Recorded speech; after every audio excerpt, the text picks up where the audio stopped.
Welcome to As I Live and Grieve, a podcast that tells the truth about how hard this is. We're glad you joined us today. We know how hard it is to lose someone you love and how well-intentioned friends and family try so hard to comfort us. We created this podcast to provide you with comfort, knowledge, and support. We are grief advocates, not professionals, not licensed therapists. We are you. Hi everyone, welcome back again to As I Live and Grieve. You can't see my face, but I have a big smile on my face because with me today is Gary Rowe, who's back again. I just love having Gary because he brings such brightness to my day, and I love chatting with him. So, hi Gary, welcome back. Hello, Kathy. It is a joy to be here as always. Thank you No, for putting up with me again.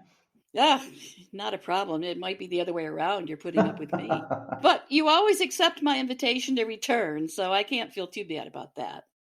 Before we get started, I know a lot of people have heard you before. A lot of people know of you and know of your many books. But would you just kind of give a little bit of background for those listeners who you may be new to? Sure. Well, my name is Gary Rowe. You can find me on my website, which is just my name, Gary Rowe, ROE.com. Gosh, it's hard to do a synopsis, but I'll go really fast. That's fine. Grief and loss was something that I experienced very, very early in life. It was a part of my childhood. Much of it was a part of sexual abuse, family dysfunction, some deaths in the family, dementia in the family, which is a loss all by itself. I lost a best friend at the age of 12 in junior high school who sat right in front of me during seventh grade. That was very traumatic for me. My parents ended up separating and divorcing. My mom was slipping into mental illness for a number of years. We were battling that, but didn't really know it. My father, who I was living with at the time when I was 15, died in front of me of a heart attack one Sunday afternoon. And that's when I really felt like my life as I know it is over. And that was true in a lot of ways. The life that I had known was certainly over. My mom was suicidal at that point, so she wasn't a functional parent. Luckily, I was a competitive swimmer and had been a competitive swimmer for almost 10 years. And that really ended up, I think, saving my life. Or the way I like to say it, God used competitive swimming to save my life by surrounding me with great friends, other kids, other families. And one of those swimming families that already had 4 kids took me in the last 3 years of high school, and it absolutely changed the trajectory of my life. Yeah. As a result of that, I began to heal and began to grow. And then when I got into late high school and college, I don't know what it was. I have no way to explain it other than probably, it kind of seems like, kind of looks and smells like Jesus, which is just I began to turn this pain around and began to figure out ways to use it to serve other people while trying to heal myself. And that launched me into adulthood with, I was a campus minister for a number of years, a missionary in Japan for a number of years, a pastor in Texas and in Washington State for 2+ decades, a hospice chaplain for 12 years and combined with grief counseling. And now for the past couple of years, I have just been full-time working, I guess, from home, serving as an author, speaker, and grief specialist, grief coach. So I wish I could say all of my losses ended at the age of 15, but we both know that that is not true. As we age, they pile up on us. They pile up on us in number and magnitude. And so I always find myself dealing with grief on some level at almost all the time. And I'm just so honored to get to be able to work with people who are grieving because, we all long for significant relationships and significant conversations, but so many of our conversations are shallow, small talk. I'm fine, you're fine, everybody's fine. And the reality is that's just not the case. And so being able to have those heart conversations is huge. And I'm just so glad I get to do that. Absolutely. And that's probably one of the reasons I really enjoy having you back, is because I truly feel that everything you say comes from your heart Hmm. and touches my heart. And I always feel so much better after you and I have talked. So today's not going to be any different at all. Before I pushed the record button, Gary and I were talking about how this month, this brand new month of May, is almost overwhelming. And we got talking about different things we do and how we need some time, and kind of brought us to topics at hand. So instead of thinking about holidays for the month or anything like that, Gary mentioned that he focuses on a particular theme. And he said April was anxiety, and this month is what? For lack of a better term, lies we believe. And because we believe them, we live them, and it really affects us when we grieve in not good ways. Mm-hmm. So give me an example of a lie that might come to your head, just so Ah, we know the type of context. good question. First of all, I would divide these lies into three categories. Okay. There's lies we believe about grief and the grieving process. Mm-hmm. Then there are lies that we believe about ourselves that we Okay. probably picked up in childhood or added along the way. And then there's lies we believe about life Mm-hmm. and just the world and how the world Right. operates. Okay. So, for example, beginning with lies we believe about grief. Well, here's a good one: grief should be brief. Sure. We all know if we've grieved at all, there's something wrong with that statement. But Absolutely. but it's amazing. If we believe that, we will live that out, and we will get very frustrated with ourselves and other people that we don't feel better when we think we should be feeling better, at least according to our own timeline, which all of us has in our brain, even though we don't know it. And that's why we get frustrated. So that's an example. Another example might be something like grief is negative.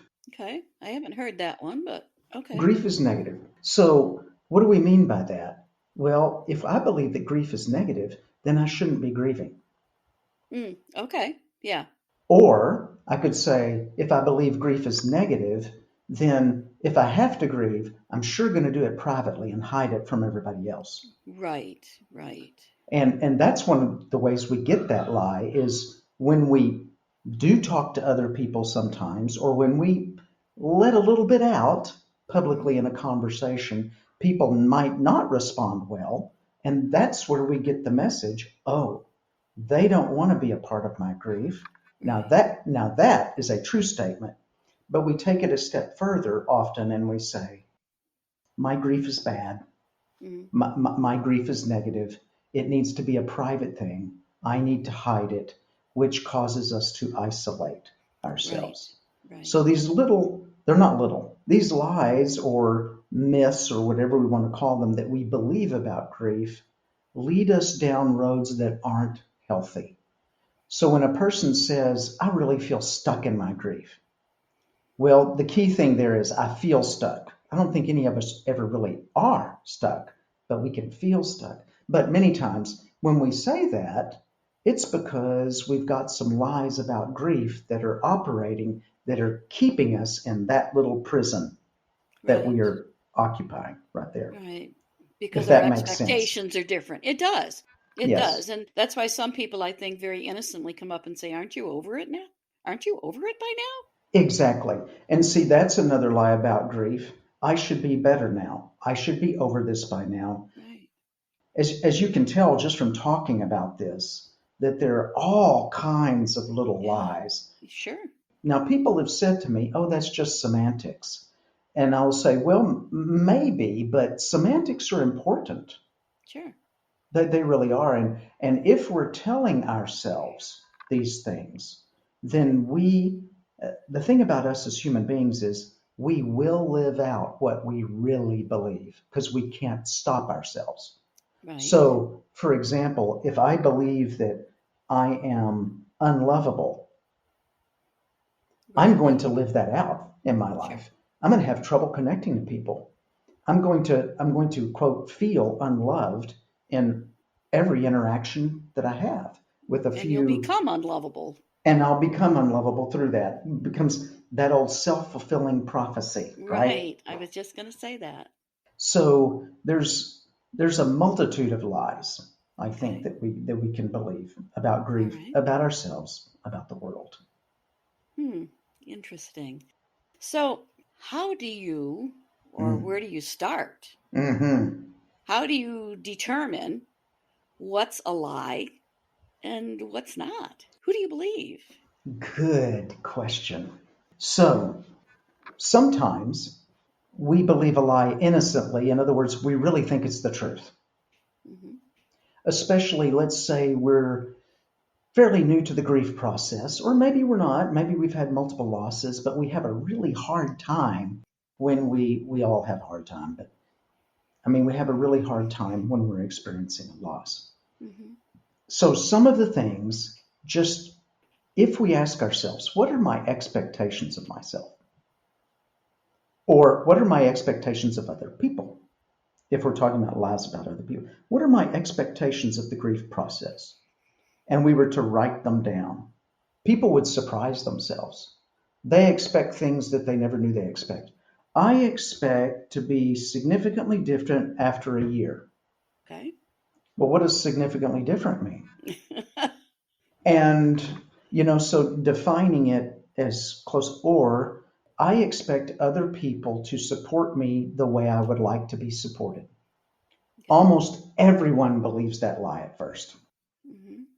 And how is that a lie? The lie is I expect people to do that. People are not going to do that. No. No, mainly because they don't know what your expectations are.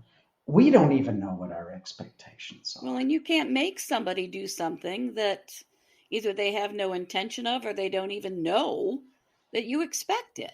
Yes. So once we write down those expectations, then I think we can say, okay, that's reasonable. That's the truth. Or we can say, this right here, that's the way I would like for it to be. Just like I would like for all year long to be about 75 degrees Oh, yeah. and sunny, and I would like for it to be that way. Hmm. But to say that's the way it's going to be, well, we know that's not true. So that's the first thing. And I think the second thing is there are some myths about grief that we believe are true. And then as we go along in the grief process, we get very discouraged and hard on ourselves because we're not measuring up. Hmm. Or we get very angry at the grief process, God, and other people because they are not measuring up. It is not measuring up, the grief Hmm. process.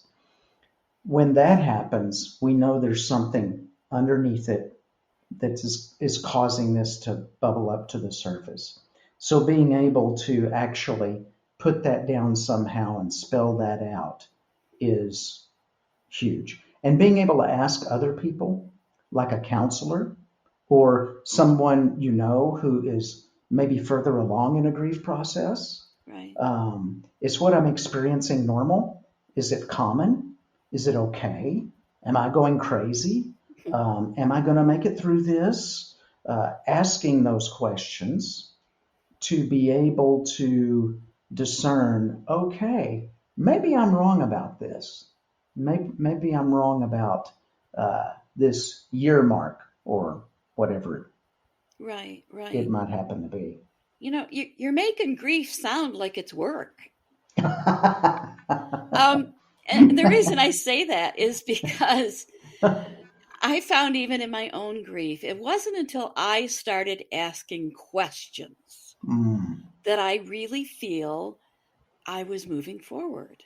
If I dwelled on my expectations or trying to just make my mind be vacant and just sat on the couch, I never improved. I never felt better.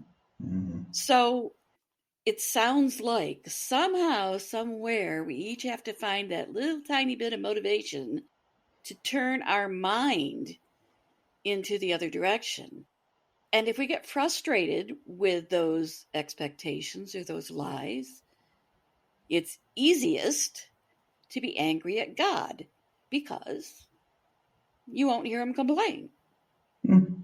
You know, if you complain to other people, they might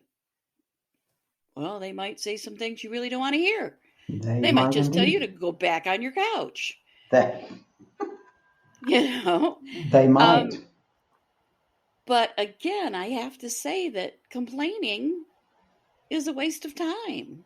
Mm. Somehow you have to change your acceptance, your tolerance, your own belief at these definitions. And maybe you need to, one of my favorite words, redefine Yes. what you need to do and redefine those expectations. Is Yes.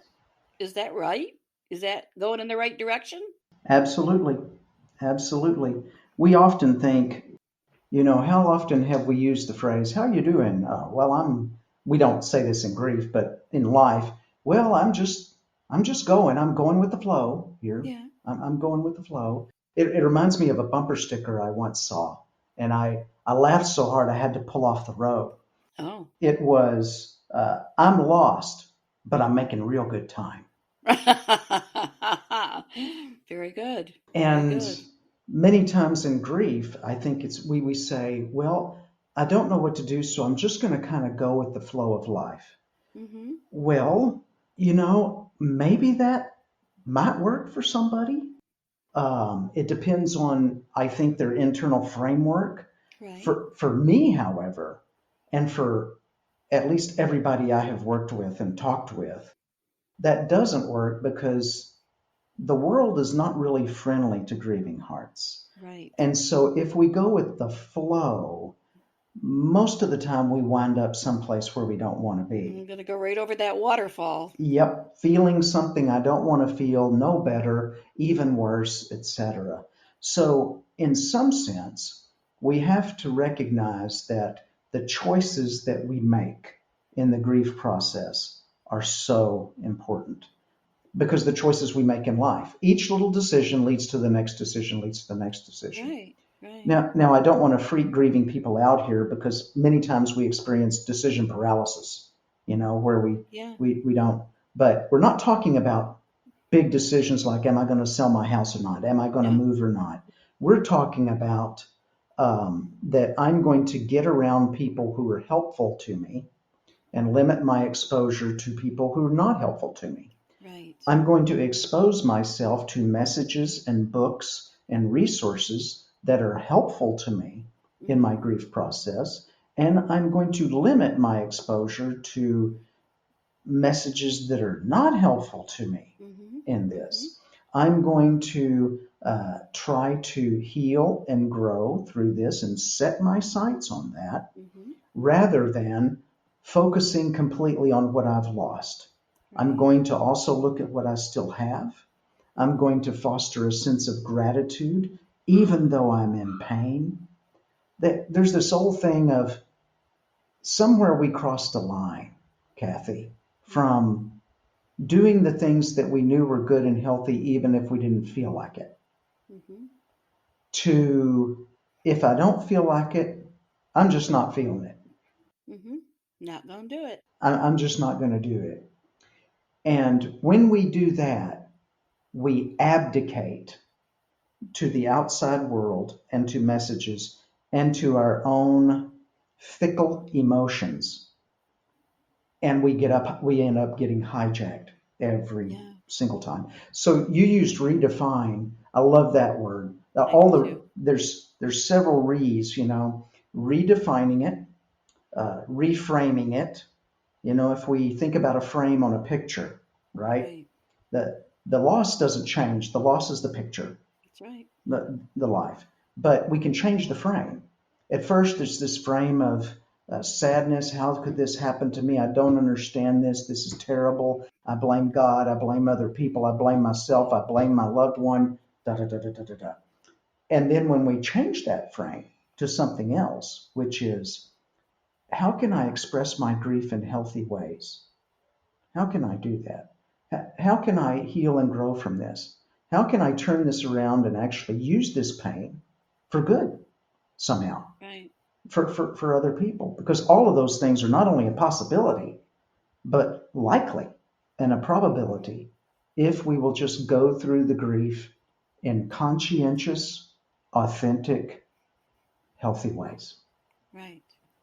Sometimes I like to try to simplify things, Mm. but if you can somehow in your head just ask yourself one question: do I want to be who I am, where I am, like I am right now for the rest of my life? Mm. It's a simple yes or no. Either you want to stay that way on the couch, unshowered, in your pajamas, eating the worst food imaginable for your heart. Either you want to stay like that for the rest of your life or you don't. Mm. And then if your answer is no, I don't want that for myself, then you have to pick yourself up and start doing something about it. Yes. Very good. And that's simplistic, I know. But gosh, if we don't do it for ourselves, who are we going to do it for? Yes. Yes. And we don't realize that all of us live connected to other people, even Right. if we think we're totally alone, No. even if we're terribly lonely, which most people who are grieving are. Oh, yeah. That's a part of it. Yeah. Our heart is screaming because it misses someone. That's feeling lonely. Right. But yes, we're connected. And so when we live that out, because that's reality, that's truth, Mm-hmm. we're Yeah. connected. So when we live that out, life works better. When we don't live that out, we become less of who we are, Right. and uh, life doesn't work as well, No, it doesn't. not near as well. And sometimes we have this idea, two things. We just give in to the grief in a negative sense, Mm-hmm. in the sense that we want to really feel bad about this.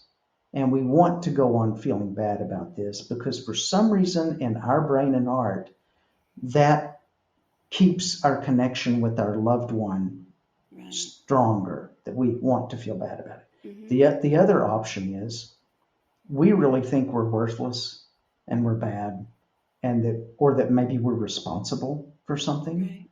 And so lo and behold, this happens to me. Yep, I'm worthless. Yep, Yeah. I'm at fault. Yeah. I don't deserve to feel any better. Yeah. And Yeah. of course, both of those things, both of those scenarios are just packed full of grief myths Yeah. and grief lies. Yeah. Yes, because I can take some of those things and I say, well, if those are true, one of my favorite things to analyze, if then, if Mm, those things are true, mm. then why do I feel closer to my husband now after 5 years than I did just before he died? Huh. Why? Explain Mhm. that.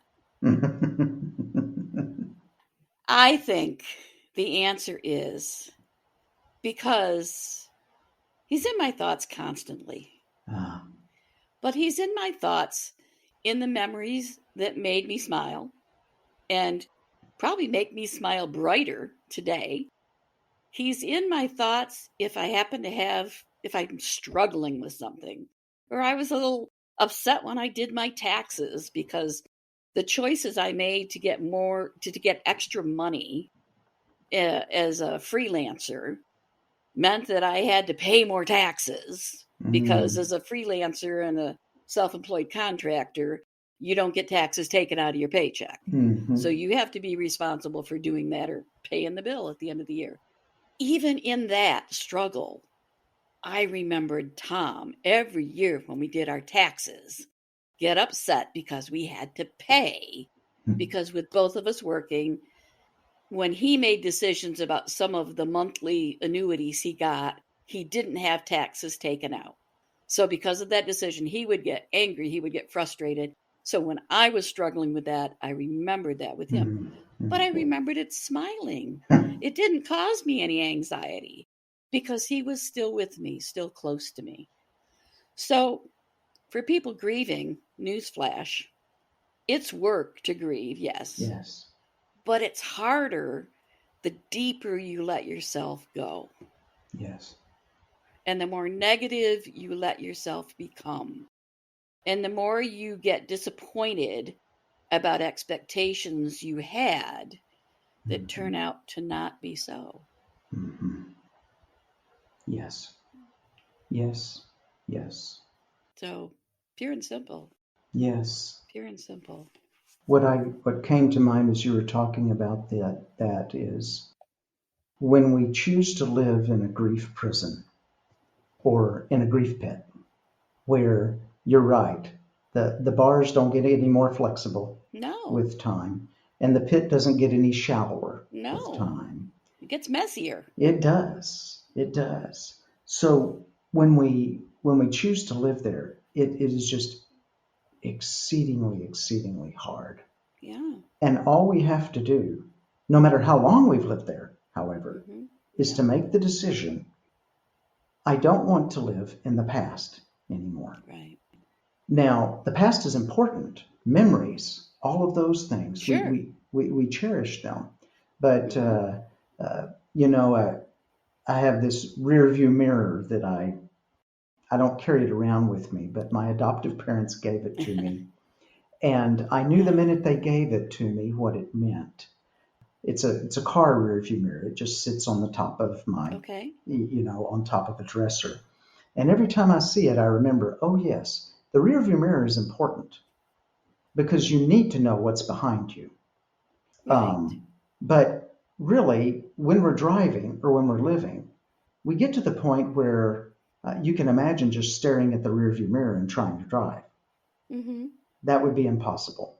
The only way you could do that is if you were stopped and parked Right. off the road somewhere. Then you can stare in the rearview mirror all you Right. like. But the reality is, if we're going to live, if we're going to drive, in other words, we have to give the windshield the bulk of our attention Mm-hmm. and glance in the Right. rear view mirror as necessary. Right. And so, Yeah. There's a little quote that says, "Don't look in the mirror. You're not going that way." And that's kind of what it is. It's that way. You're not going that way. You've got to go this way. yes, This way. yes. So, I guess in the middle of it, and I'm looking at this silly clock, Gary. Why does it happen? When we talk, it's like 2 minutes have gone by, and yet here we are closing in on 30 minutes. But it's within each of us.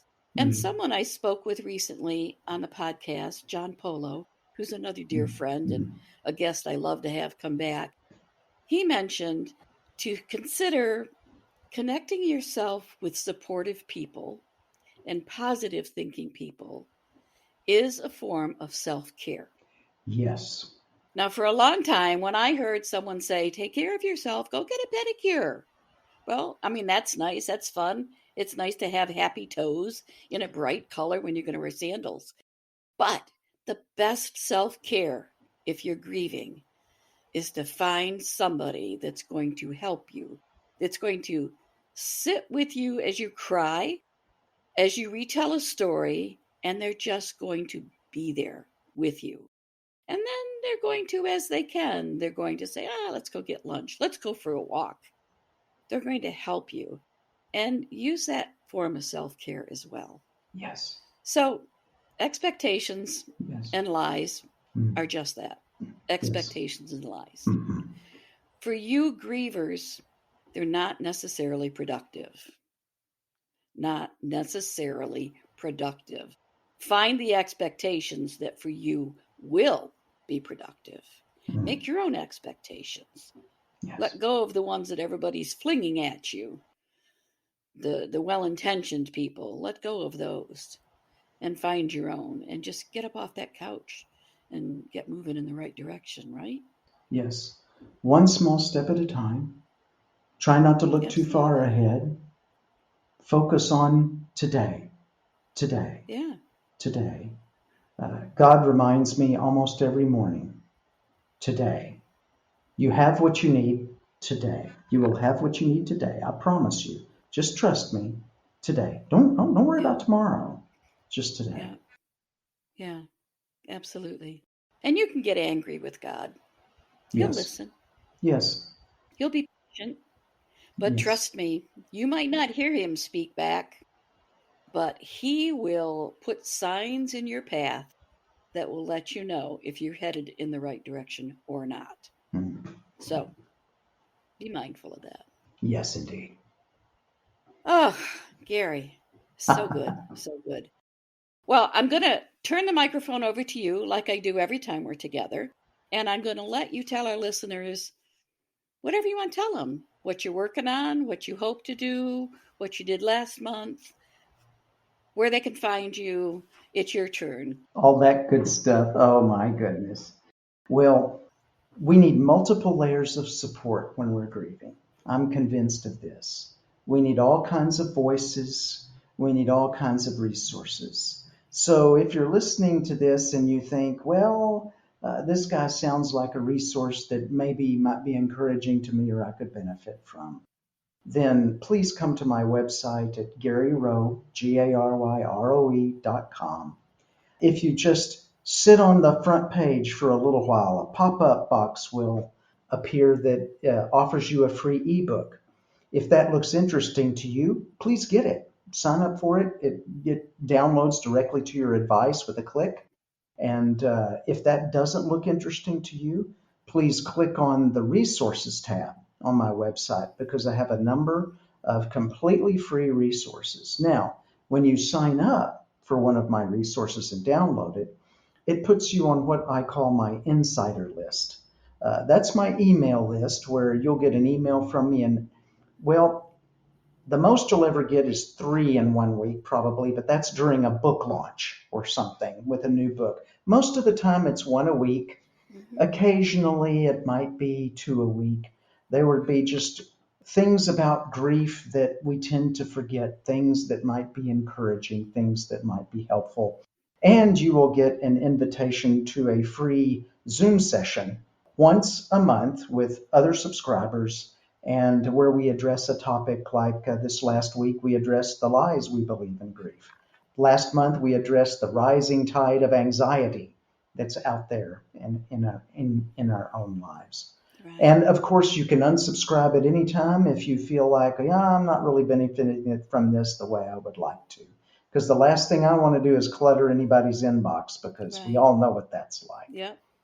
And outside of that, I am just excited to continue to be able to serve the grieving community because don't be fooled.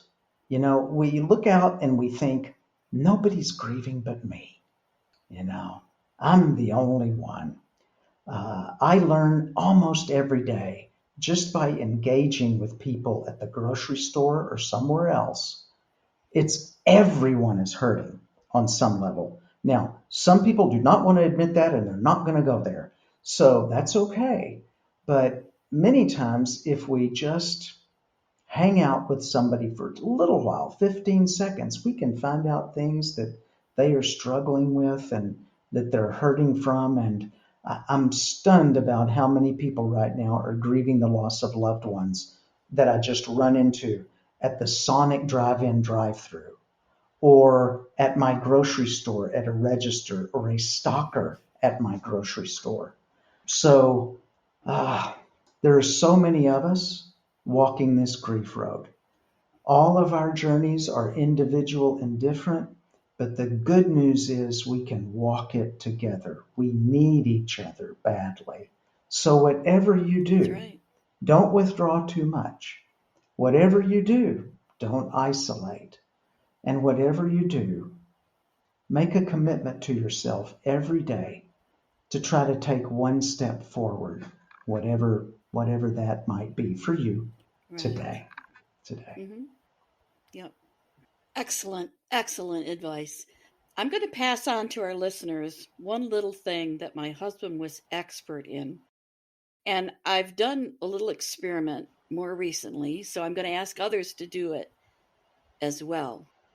My husband, Tom, could and would strike up a conversation with anyone, whether he was waiting in a line at the grocery store at the bank, whether he was standing on the corner of the street waiting for a parade to come, whatever it was, whoever was near him, Tom would strike up a conversation. And I used to just stand there and think, oh, I would get so frustrated because we'd be ready to go somewhere and he would still be talking. Lately, though, I've remembered that, and I've thought about so many instances of the people that came into his life because he started with one comment. So I started when I'm out saying to someone like, I like that purse, or love your shoes. Or if they have a child with them, talk to the child. Anything you can think of. That color looks great on you. Just think of something and say it. Chances are you'll be rewarded with a couple of things. You'll be rewarded first with a smile, which can't help but make you feel better. You might be rewarded with a response. Why, thank you, or this old thing, whatever it is. If you allow it, you'll have a brief conversation with someone. So just think for a minute. Maybe that person is grieving. And maybe that person, if not grief, maybe they're just hurting. Maybe they feel alone. Maybe they feel isolated. And just by one seemingly flippant comment, you might be the sunshine in their day. I have gotten so many smiles from people I don't know. And it tickles me every time and brings Tom and I closer together again. So, on that note, everyone, remember to take care of yourselves. Try my little experiment. I like that bag. I like those shoes. Now, we females can get away with that, but hey, nice haircut. I like the way you trim your beard. Come on, you can find something and make it work. So do it. Just try it. And treasure the smiles. Okay, everybody. Catch you next week as we all continue to live and grieve. Thank you so much for listening with us today. Do you have a topic that you'd like us to cover, or do you have a question from one of our episodes? Please email us at info@asiliveandgrieve.com and let us know. We hope you will find a moment to leave a review, send an email, and share with others. Join us next time as we continue to live and grieve together.